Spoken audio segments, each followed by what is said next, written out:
They cheered his name in the streets. They built statues for him. They called him Father of the Nation. But inside the Roman Senate, the most powerful men whispered only one word: fear. Not fear of his army, not fear of his victories, but fear of his influence. Julius Caesar didn't just rule Rome, he ruled the hearts of the people. And that is what made him dangerous. Julius Caesar was not born a king. He rose through intelligence, courage, and political skill.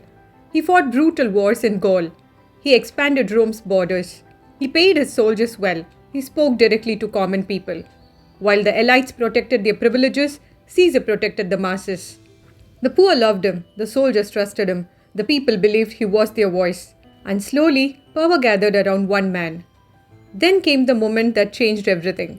The Roman Senate ordered Caesar to disband his army and return alone. Caesar had a choice: obey and lose everything, defy and be called a traitor. He crossed the Rubicon River. That single step meant there was no turning back. Rome fell into civil war. Caesar won. He returned not as a general, but as the most powerful man in Rome. Caesar declared himself dictator for life. He reformed laws. He reduced corruption. He helped the poor. He stabilized the empire. But here was his mistake. He forgot one truth of leadership. Power without shared trust creates silent enemies. The Senate felt ignored. The elites felt replaced. Old friends felt unnecessary. Caesar saw loyalty in smiles, but didn't hear the silence behind them.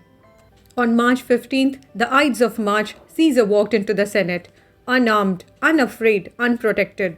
Daggers flashed. One by one, his allies struck him. And then he saw Brutus, the man he trusted like a son. Et tu, Brute?